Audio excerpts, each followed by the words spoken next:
Wanting to keep my podcast sponsorships and advertisements free, I stayed away from such options. Instead, earlier this year, an alternative appeared. With my fiancée, we have joined a rapidly growing marketing network for a company which develops technologies and healthcare products based on traditional Chinese medicine. Instead of advertising products and services, I've decided to extend this opportunity to you. While this opportunity may not be for everyone and might still be unavailable in your country, I have no doubt that in time it could be, and therefore here we are. If you are looking for a side hustle, an alternative way of earning, and a space to grow as your own boss and manager, this program could be for you.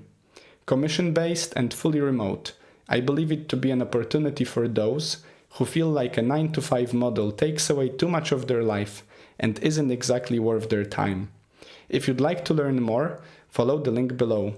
If your country is on the list, you're in. I look forward to working with you, and now, enjoy the show.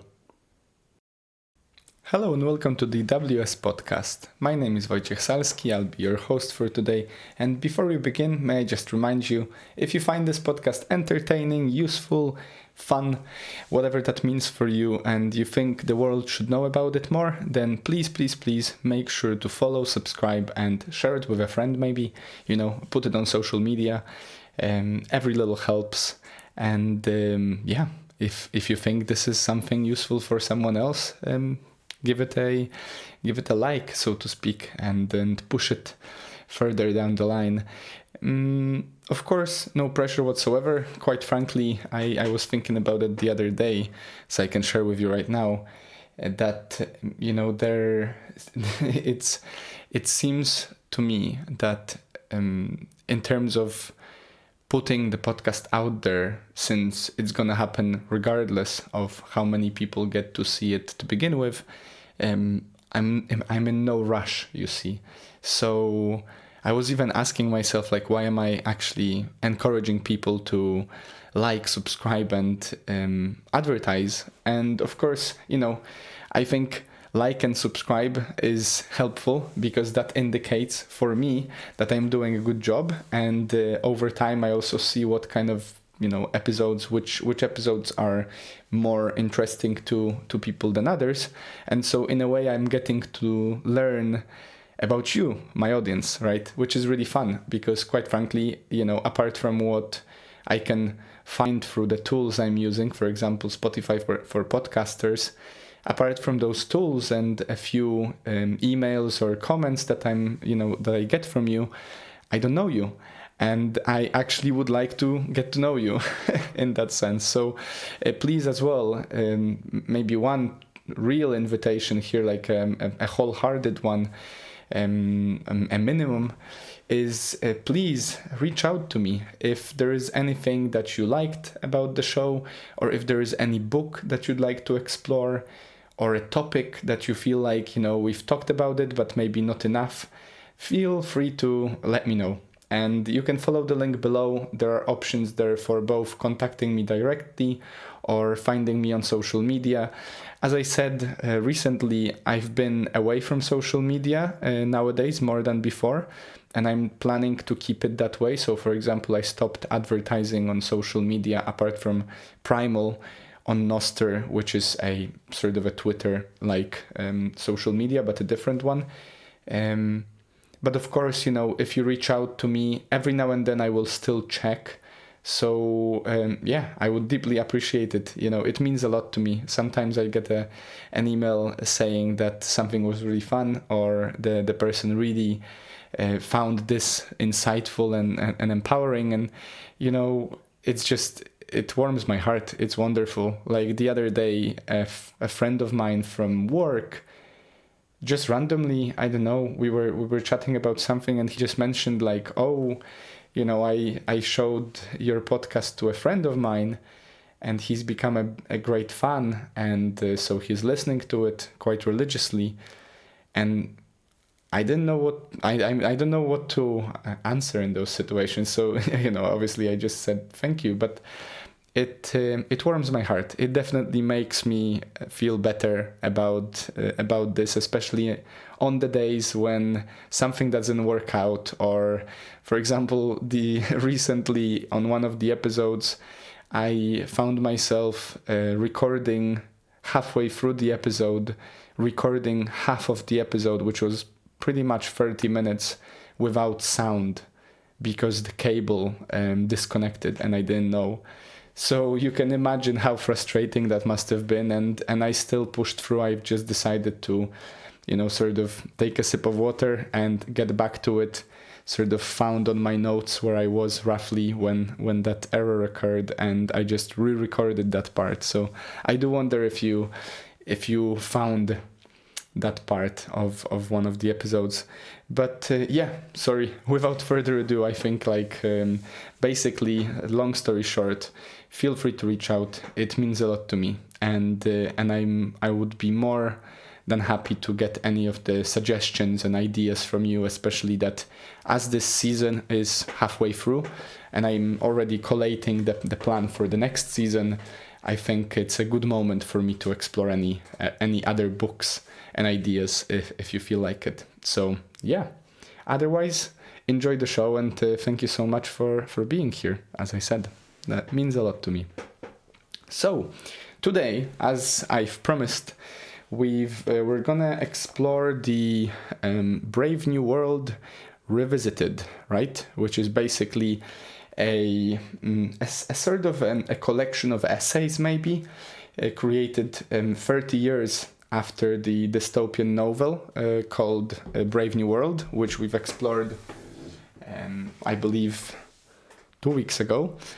And I promised you that I'll sort of look back at it, I'll read it, and this is actually something that I've read very recently. My brother pointed me to this, saying that, did I know that there is a sort of a follow-up? And I enjoyed it, Enjoying is a weird word, maybe, because as we've already explored, many of these books are not necessarily the easiest and most pleasant, and certainly this one, with all its beautiful language and obvious genius of Aldous Huxley, it's also not really an easy read. But I believe that if you're listening to this, you don't really like easy reads anyway. I know I don't. I mean, every now and then maybe, but for the most part, I do like to sort of self-torture myself with some good old tragedy of a sort, or outlook on life that makes one tremble. Anyway, the read itself, I think, is a really, really useful read in and of itself. So even if you've not had a chance to read Brave New World, you will still benefit from reading this one. I think in particular because it sort of shines the light on the many troubles that I think we are struggling with in our day and age. And, many of these topics, as we've already explored the 1984 and Animal Farm and Brave New World, many of these topics are basically touching at different levels onto the same idea, the problem of centralization, globalization, potential challenges that might come from rising power of big corporations, big pharma, big food, big military, sort of military industrial complex, as they call it, and so forth. So, as we've explored before in the Brave New World, and as we've discussed the book, for the most part, we touched upon these topics of totalitarian state and sort of thought police, free speech being basically manhandled. And quite frankly, I mean, as we've explored, many of these topics are as fresh and as up-to-date as ever. And very similarly here, Aldous Huxley, in his later stage of life, as he sort of revisited the ideas that he offered in The Brave New World.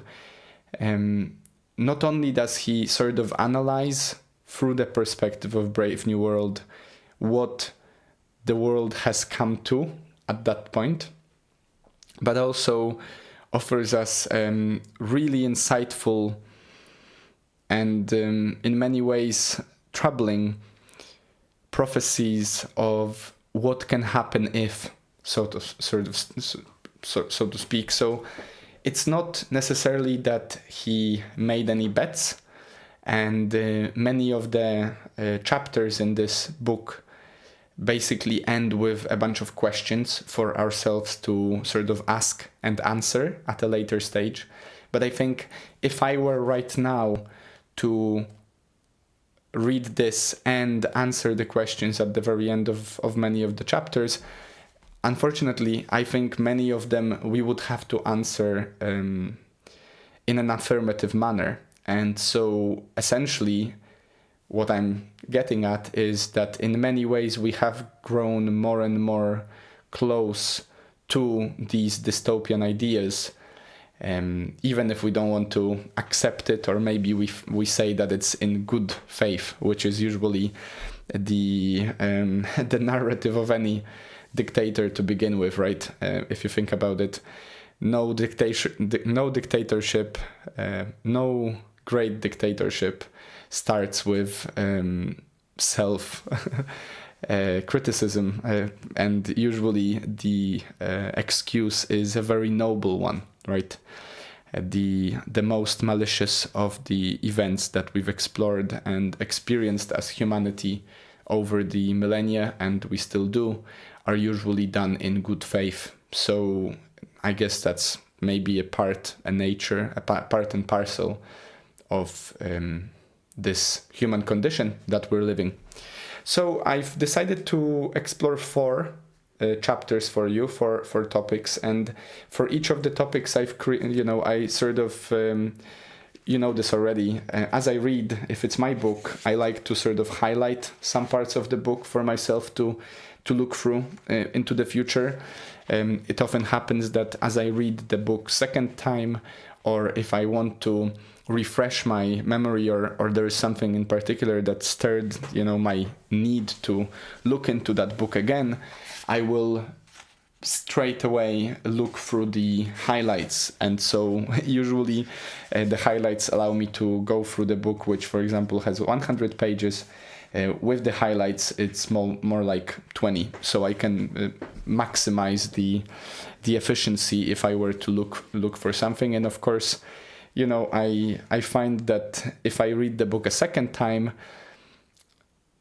other sentences, other ideas will stand out for me, which is completely fair. We're constantly learning and growing, and we're constantly different.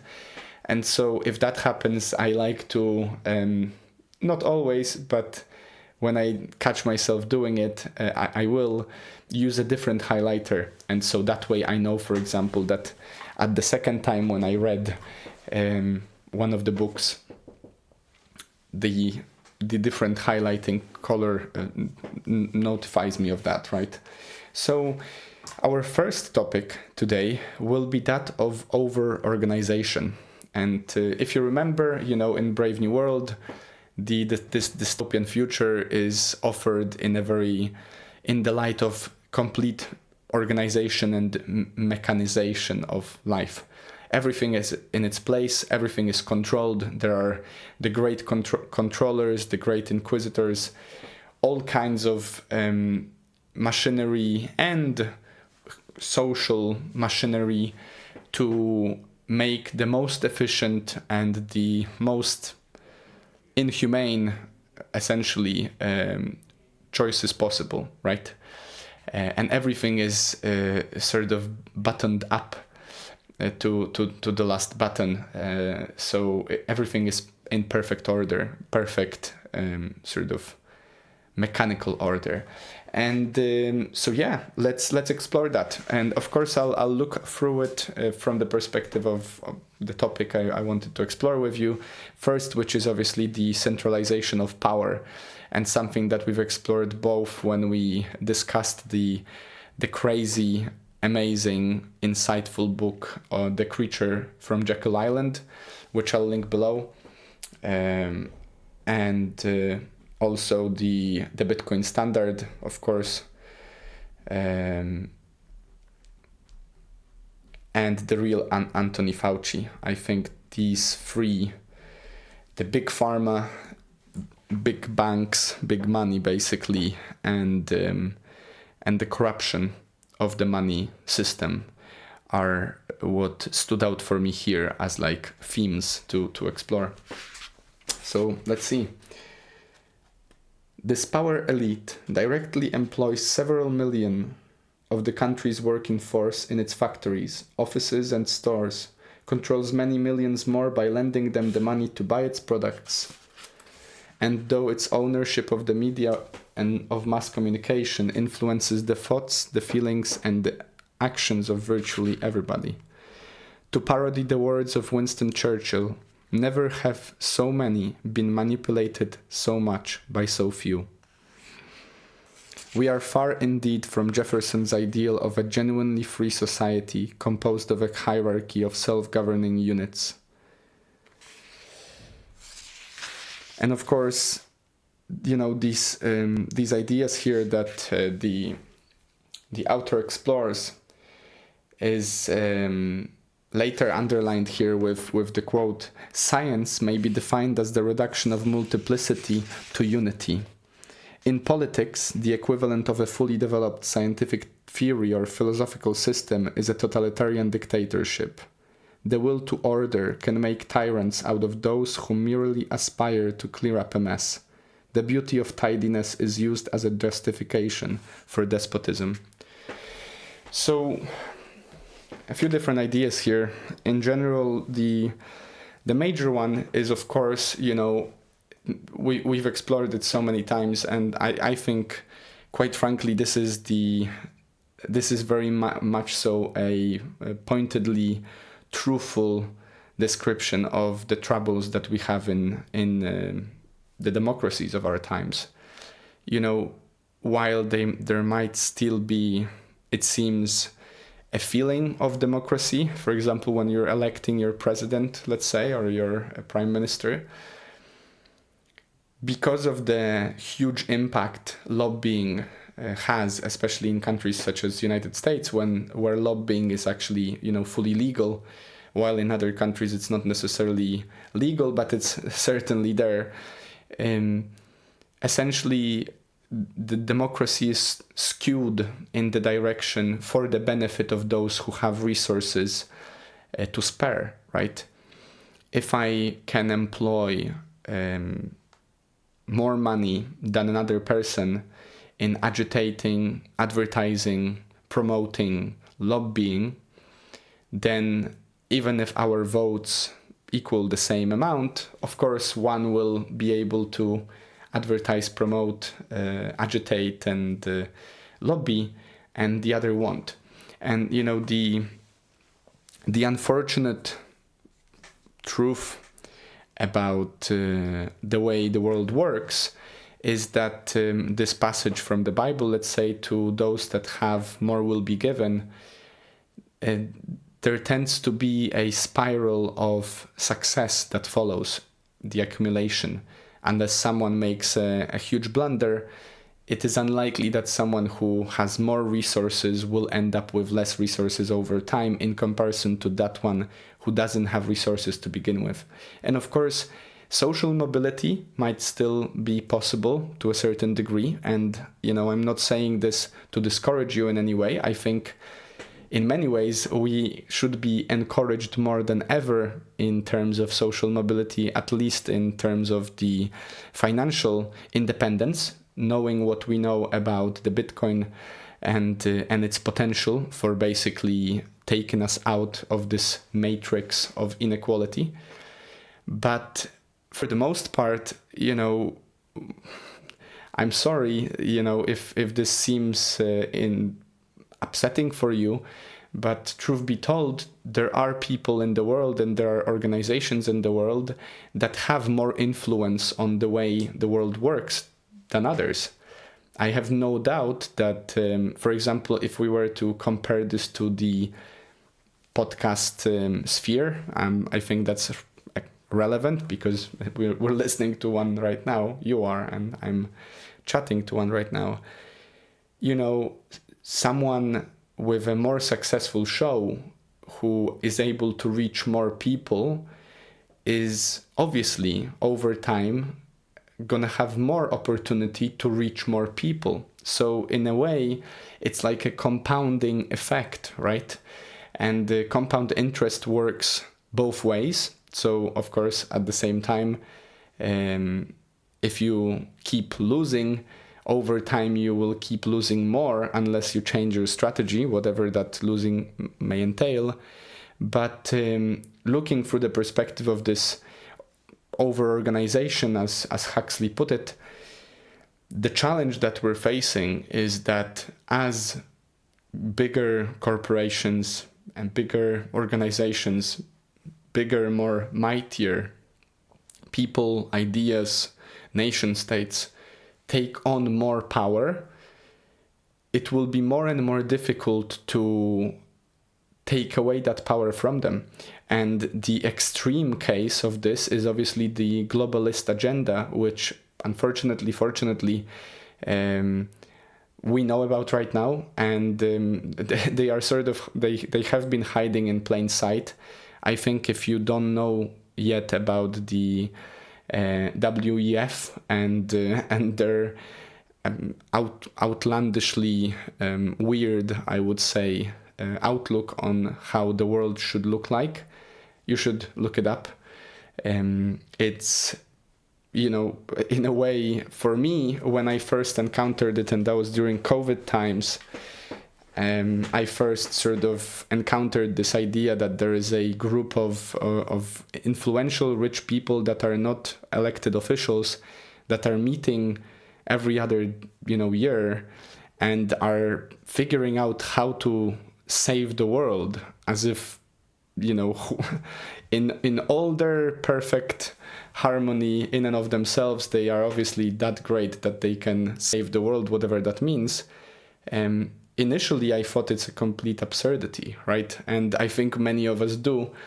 Ultimately, if this is the first time you're hearing about this, you will probably think I'm a crazy cook, because that's how I felt to begin with. And of course, over time, I've heard this joke somewhere that conspiracy theories have.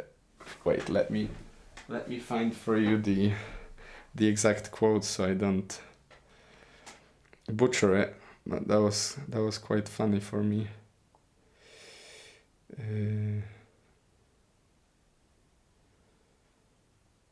Let's see. Oh yeah, Jimmy Carr said this, I think, on Joe Rogan's show. The difference between conspiracy theory and fact is roughly 5 years. So, even though I did think these ideas to be absurd to begin with, that there is this group of people in Davos that are supposedly figuring out how to save the world, by now we know it's just a normal thing, and apparently we should accept that they are right. So, I believe this is exactly what Aldous Huxley had in mind when he said that we should be wary of centralization of power, and especially of centralization of power in the hands of those who are not elected, which is a really big problem in terms of all the bureaucracy. I think the United States are struggling with this right now, and the whole challenge of, let's say, the Trump administration in terms of administrating the country is essentially that there is a huge and powerful network of non-government government officials, non-elected, sort of not accountable to anyone, who have been running the country for a while, and it's very difficult to get rid of them. Similarly, if you think about it, you might be electing your prime ministers or ministers in your country, but you don't actually elect the bureaucrats in the European Union, who are supposedly more and more influential in terms of the way you're supposed to live your life wherever you live within the European Union boundaries. So it's an interesting conundrum, right? Of course, I don't mean that all of them are meaning maliciously. I think many of those people genuinely want the world to be a better place. But the invitation for us here to be wary of is the centralization of power in the hands of the few. And over time, this might lead to troubles, because we are all flawed as human beings. And so inevitably, all of us will at some point make a mistake of a sort. And then, of course, if on that mistake the whole continent relies, well, you've got a problem, I think. So yeah, this is something definitely to explore. Have a true reflection as you read the book and as you listen to this podcast, whether or not you think power, whatever that means in your country, is centralized, and to what degree, and whether you can feel its centralization's impact on you already. And maybe what can you do about it? Secondly, and certainly not less intensely, I would like to talk with you about the idea of propaganda. So actually in the book, as you remember, there was the whole idea of thought police and all kinds of machinations to make sure that everyone knows everything exactly how it should be known. And the author actually gives us 3 chapters on propaganda, one from the perspective of democracy, one from the perspective of dictatorship, and one from the perspective of sales and sort of manipulation, which we'll explore in a second. But, the main themes here really is that propaganda can be used, and obviously is used, to manipulate, divide, and simplify. And so the interesting thing about this is that the author actually analyzes how Hitler came to power and the genius of Hitler's ability to manipulate facts and figures and basically make people swallow complete craziness without having second thoughts. And one thing that stood out for me, which we've already explored before, is the crowd mentality, which is such a big problem in terms of especially politics, if you think about it. So the idea behind crowd mentality, and the author actually raises some experiments that were done in terms of becoming sort of herd poisoned. The quote here is, "A man in a crowd behaves as though he had swallowed a large dose of some powerful intoxicant.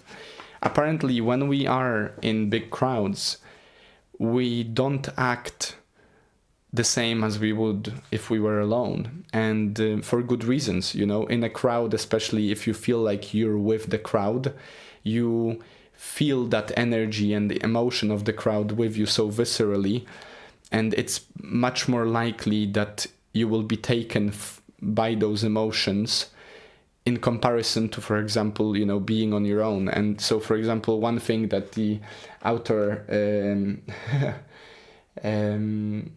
talks about is that actually, if it would be to the detriment of the propagandist to give you a book to read in a quiet spot.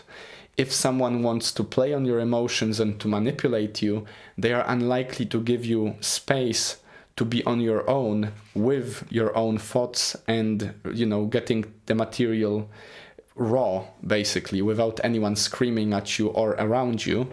Whereas, of course, if you want to manipulate the person, it's much easier if you give them emotionally charged, simplified ideas and you offer them to the person in the middle of the town square with a huge amount of other people, and everyone raising their emotion through, from this messaging. And if you've seen any of Hitler's addresses to the public back, from the 30s, you'll hear, even not knowing what he says, you'll hear how he would offer his speeches basically screaming and being really upset and angry, and offering very emotionally driven language, which essentially made people feel a certain way and not necessarily allowing themselves to think what they're feeling and why are they feeling it. And so this is where a great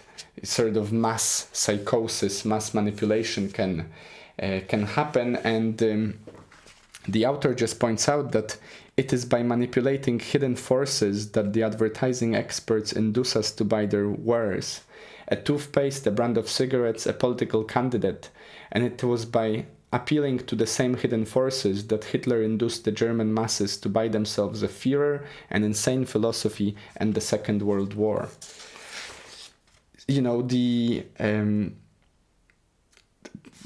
Here are even more, sort of underlying. And please, as I read this, have a think. How is that applicable to the political landscape of our time? Because I don't think there is anything more applicable than this currently. And unfortunately, these are from the horse's mouth, so to speak, because these are quoted from Hitler's speeches in terms of the attitude he had to the mass and how to guide the mass to that mass psychosis. The propagandist should adopt a systematically one-sided attitude towards every problem that has to be dealt with. Opponents should not be argued with. They should be attacked, shouted down, or if they become too much of a nuisance, liquidated. Of course, and I know you're smart enough to notice this, but this is exactly what we've discussed in terms of free speech and the whole idea of cancel culture, which emerged obviously on the back end of having more public discourse than ever. We don't know yet, considering how early we are in terms of adoption of these technologies that we're using right now, we don't know yet exactly how does a human being cope with being exposed to the whole world's news at a click of a button at all times. And remembering that many of us, I think many of you listening, will have many notifications available on their phones on constant basis. This basically exposes us, you, although I would advise you to completely disconnect any notifications, maybe apart from, messages from your loved ones or whatever. We don't know how they affect us. We know for a fact that people are more anxious these days than they were before, and I think one of the great reasons for it is obviously being exposed to so many troubles that are not necessarily immediately dangerous to ourselves, but since we get to know about them and they are so shocking, we take them in our nervous system as if they were ours. But on the other side of that is exactly this ability of the internet, the many forums, there are social media, to ostracize and basically lynch publicly. It's almost as if we're constantly standing on the public square screaming at one another, which I think is a good metaphor for places such as Twitter or X, they call it, or Facebook. So, be aware of this and remember the echo of these words by Hitler himself, that it's all about providing simple solutions and one-sided arguments. So division is a huge part of being an efficient manipulator on the part of the propagandist, right? That's why, unfortunately, a majority of political discourse is based on pointing what the other side is doing and in contrast to them what we will do, right? Which obviously divides the country into two or more fractions and basically essentially makes everyone feel like they are in constant fight with one another, which is not true. And as we know from, I think, the Bible, a divided house cannot stand. We know that, you know, the whole strategy of divide and conquer is essentially a strategy that the human race knows for millennia, and these strategies are applied today on the daily basis to make you and your friends and your colleagues and your countrymen and humanity to feel as if there is the enemy, there is someone else. And if you remember from 1984, when we explored that in 1984 they actually had constant wars somewhere out there that allowed the population to live in constant fear and so also in constant sort of surrender to the ruling party. Think just how much that kind of things are happening right now. I'm afraid that this is essentially why there is so much warmongering wherever we go. And it doesn't seem to me that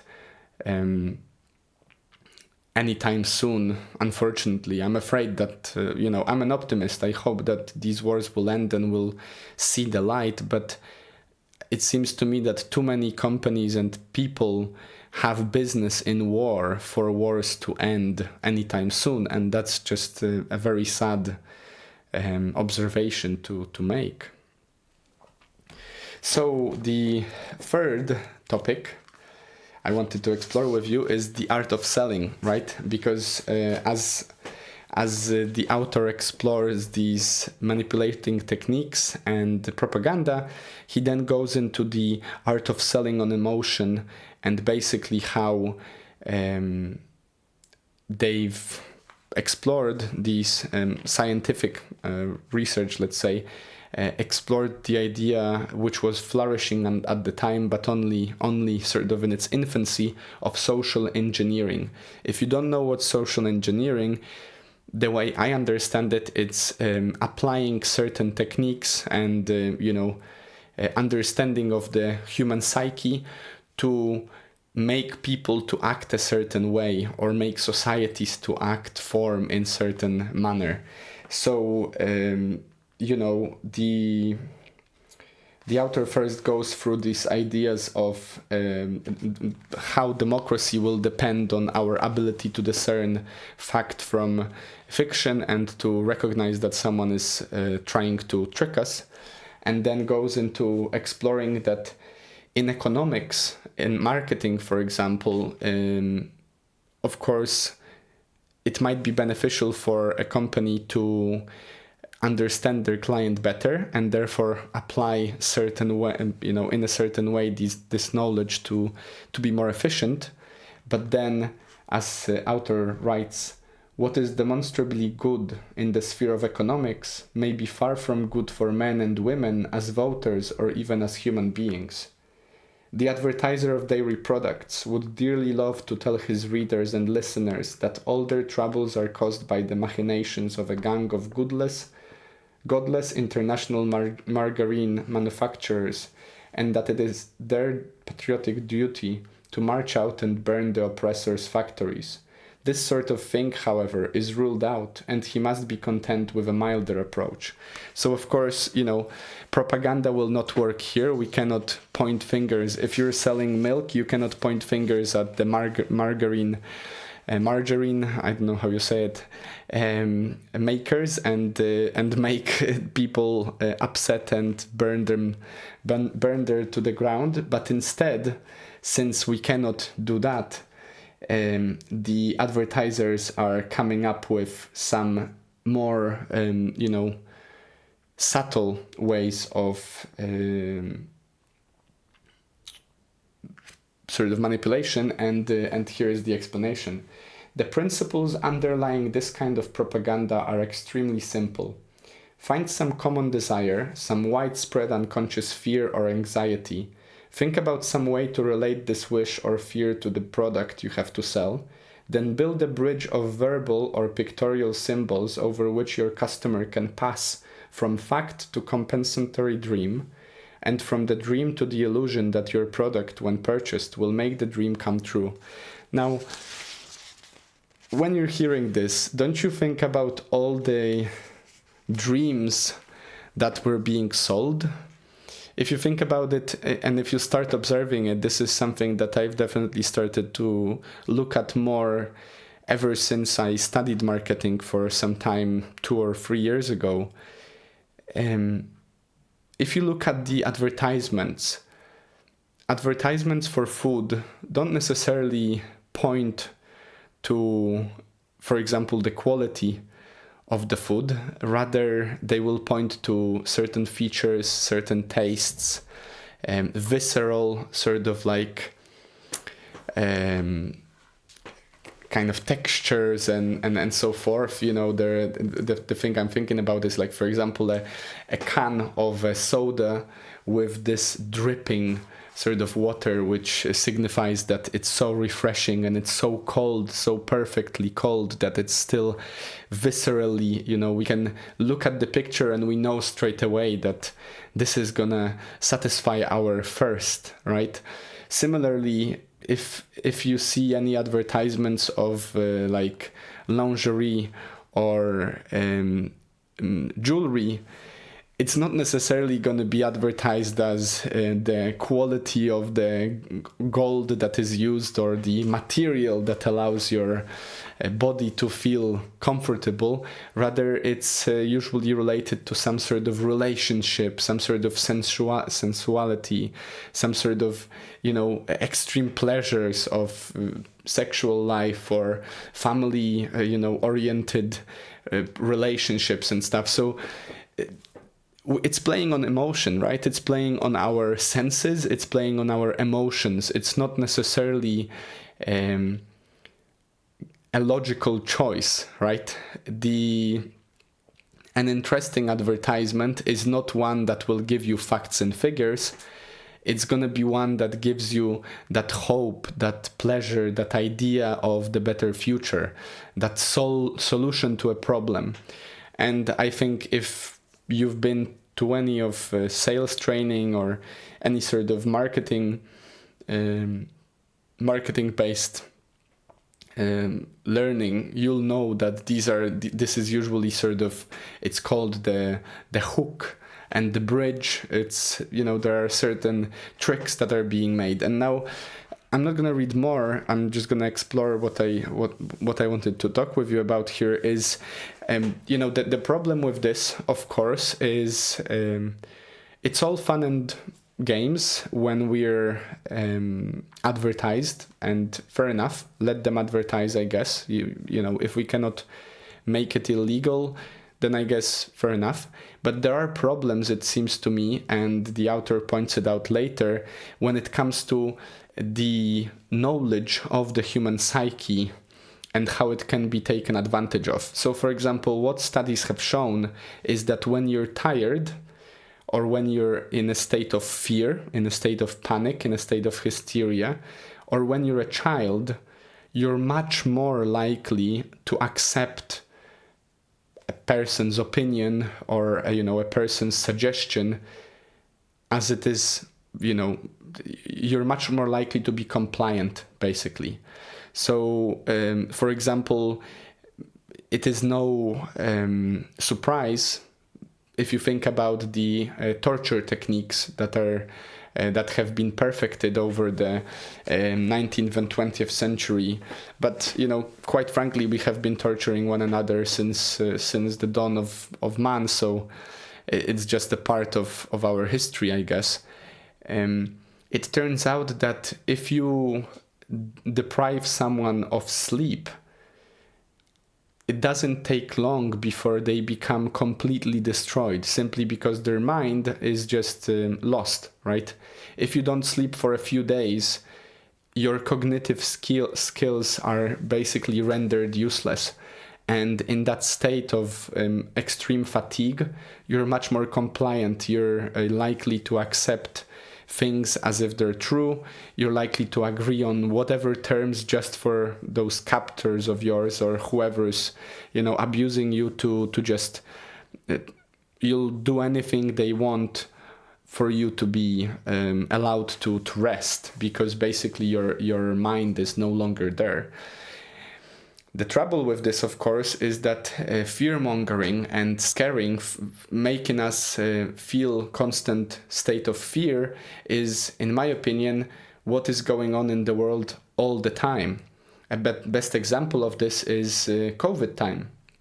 If you remember, and quite frankly, maybe at the time it was controversial to talk about it. Now I don't think it's controversial, and if it is, then I don't know. Then we might as well allow these tyrants to take advantage of us. But if you think about it, the last thing you want a person to feel when their immune system is at risk is fear, because fear is proven to affect our immune system negatively.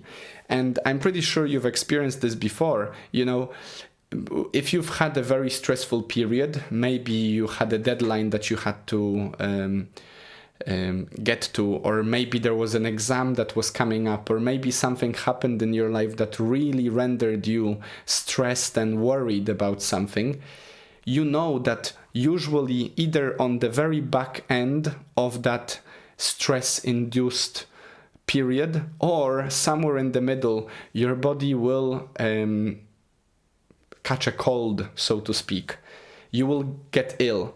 For me, it usually happens a few days after the stress, dissipates. And it's for a good reason, Your body is going through so much stress that it's exhausted. And since it's exhausted, it doesn't have enough power, energy, immune system is down, and so it cannot defend itself as efficiently as usual from maybe some bacteria that is in the environment, or maybe from something that maybe someone coughed at you or sneezed at you, and because you were stressed, you allow yourself to catch it while your immune system is down.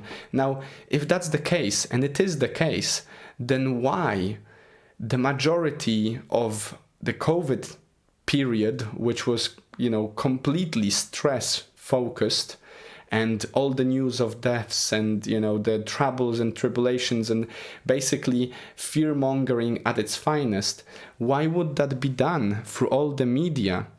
And of course, the only excuse that I can find is for control. Because the moment you are so panicked, so worried about the world ending, that you won't even leave your house, you're in complete control of the state. So, it's this sad but true, I think, observation to note that we've allowed ourselves, and depending on your country, you might have had different rules in that regard. But I know in UK, for example, we've allowed ourselves to be stuck in our homes and being told that, everything is going to hell in a handbasket, and it's only getting worse. And I remember literally how my boss would read out death counts of the day at the beginning of the day at work, online, of course. And we've allowed ourselves to be basically treated like prisoners in our own homes. And fair enough, maybe that was for a reason, but I don't understand, other than that reason, why you would induce a state of fear in someone who is supposed to have strong immune system. That's just a counterproductive action. The last thing I should do if you're having a panic attack is to scare you more. That's my point.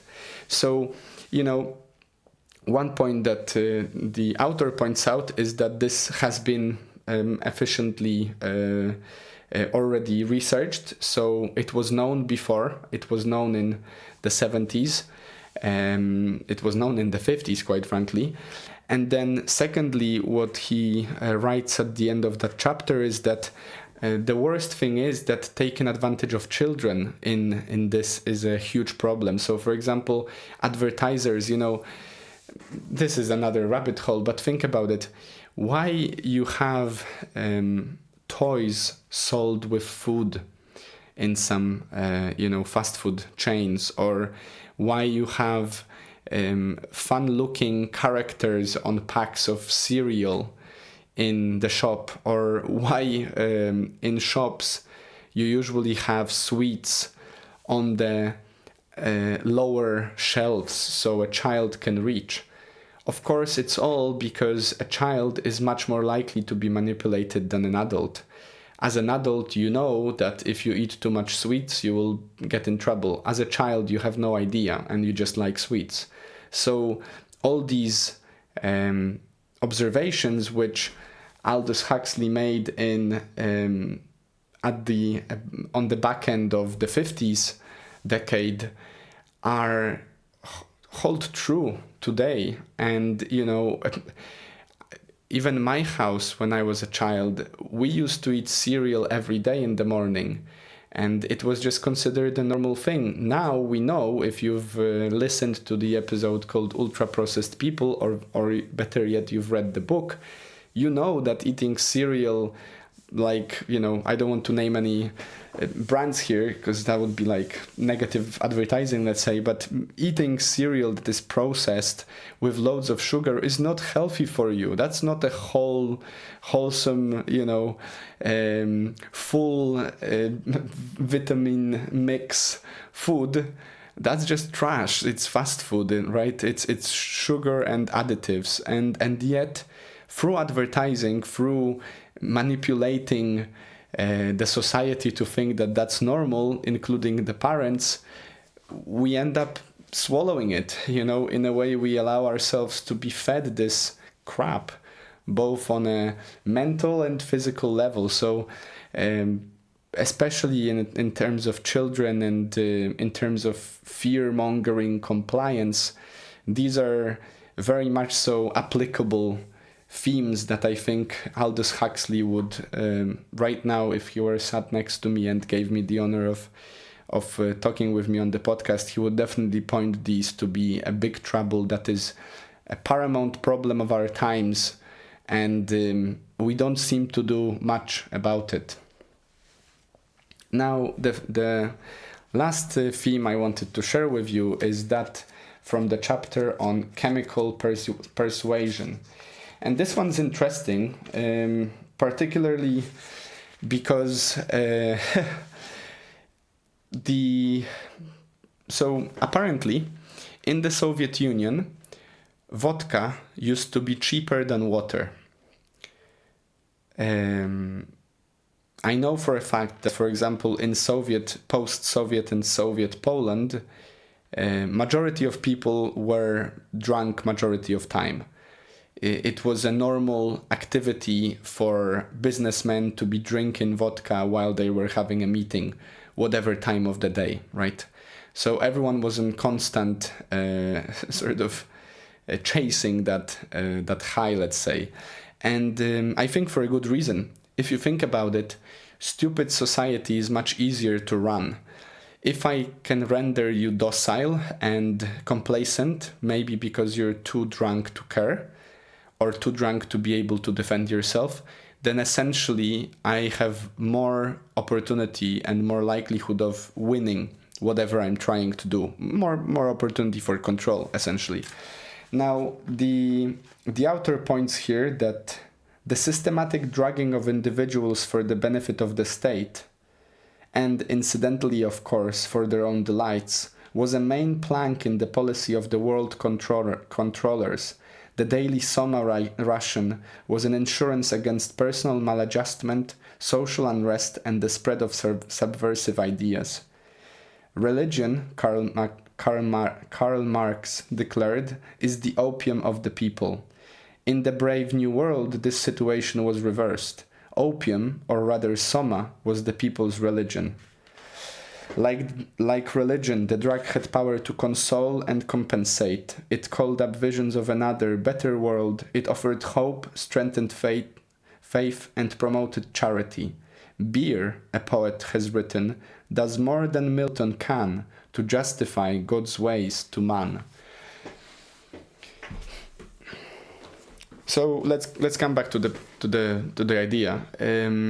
It's much easier to manipulate you, to control you when you're complacent, and it's much easier for you to be complacent if you're drunk, if you're dragged out of your mind, if you're high on something that stops you from thinking for yourself, from thinking straight.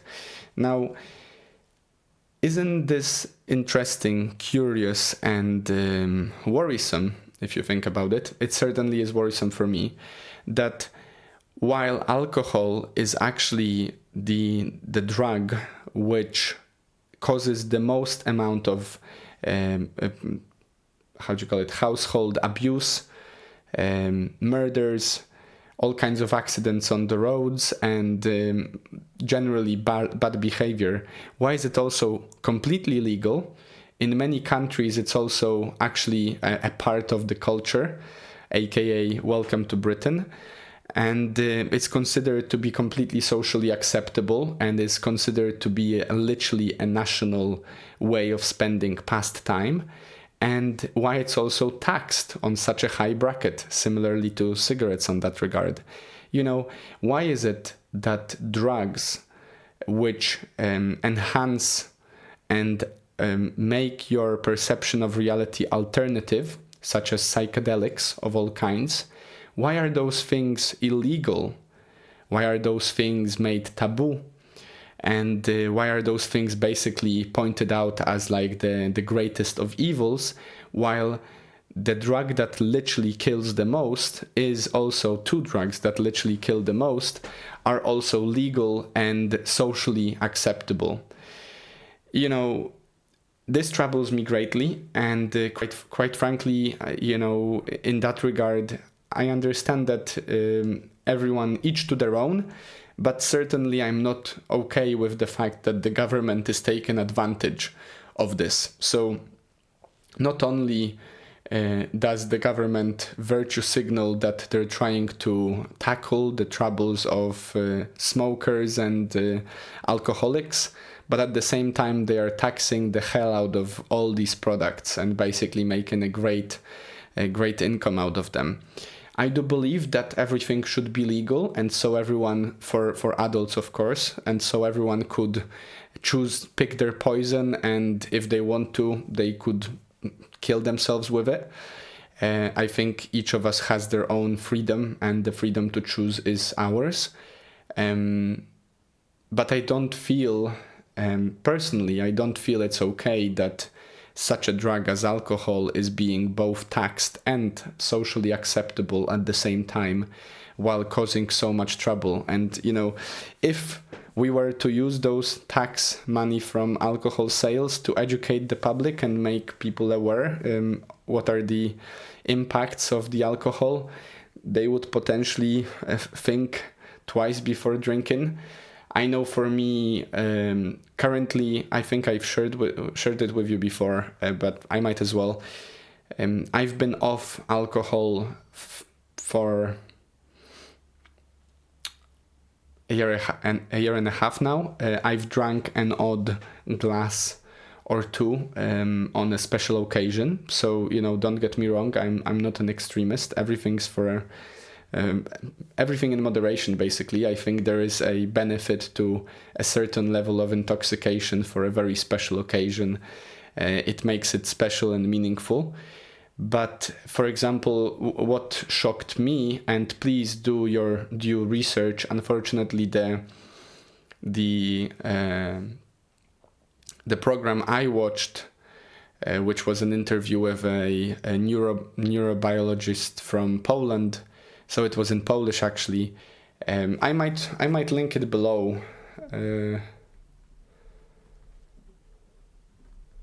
I'll link it below for all of you who are Polish, and I know that there is a good group of people that do listen to this and understand Polish, so maybe you can listen to that one. When I was sent this by a friend of mine, I was so shocked with the findings of this guy's research in terms of how alcohol affects our brain and basically causes micro aneurysms within our brain cells. that I just decided to quit. I knew one friend who had a chance and did quit a few years earlier, and I felt like this is the right way to go.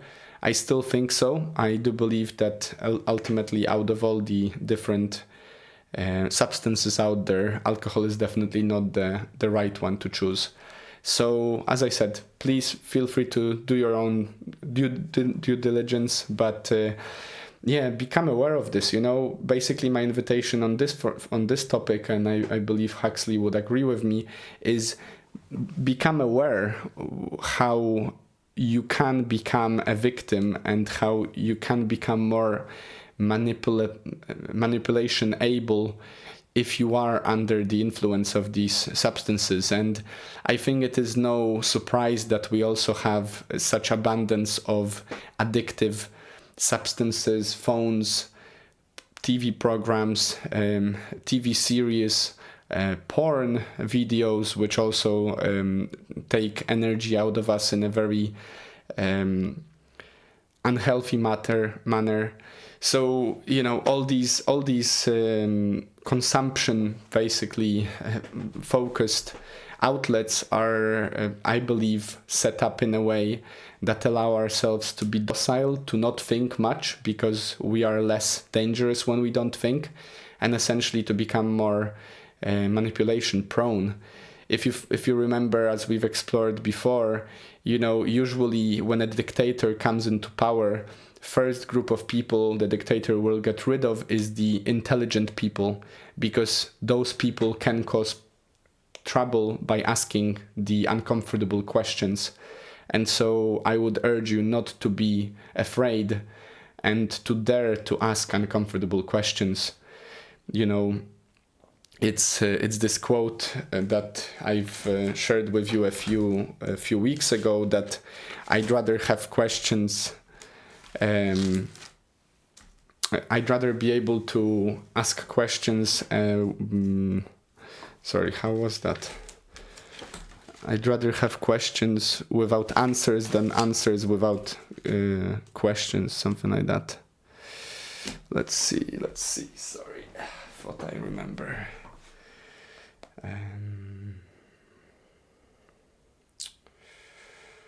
Let's see.